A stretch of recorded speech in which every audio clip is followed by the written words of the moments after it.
On November the 12th, 2003, my life was forever changed.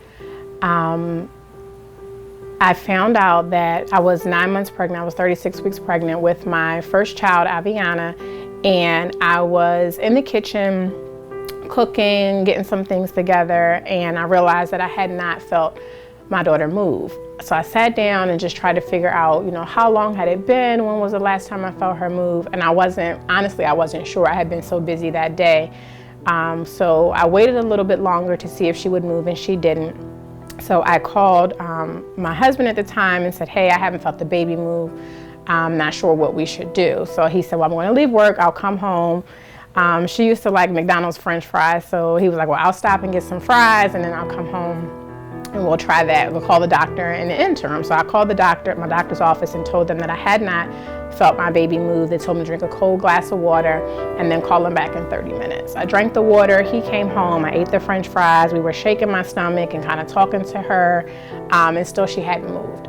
So I called the doctor back, told them she hadn't moved, then they told me if I wanted to come in, I should come into labor and delivery. So we got dressed, went to the hospital. I was in Charleston, West Virginia. I went to Charleston Area Medical Center, and we went straight to the labor and delivery floor, told them what was going on. They took us back, hooked me up to the monitor, to the ultrasound to see if they could find the heartbeat. So they were searching and searching for a while. The room was very, very quiet. I looked at him, he looked at me. We still didn't really know what was going on. The nurse left out, the doctor came in. They searched a little bit more, and then eventually they told us that they couldn't find the heartbeat, that she had passed away.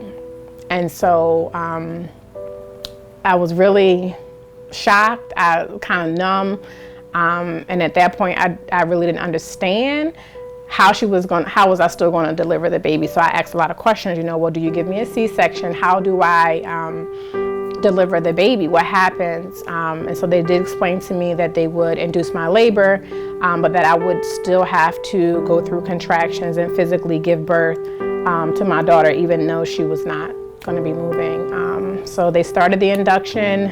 We were in the hospital for 26 hours. Eventually, I did give birth to her, and she wasn't breathing or anything at all. We were able to see her, to hold her. We named her Ivyanna Salene.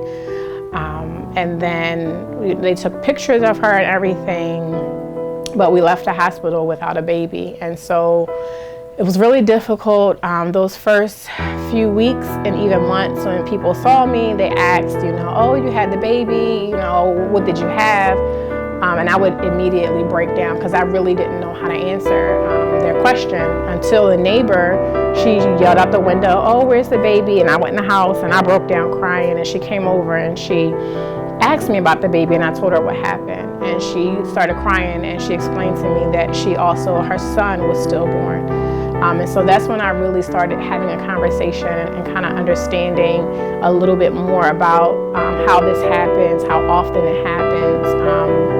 But it took a really long time to kind of work through that. I didn't talk to anybody about it for a while.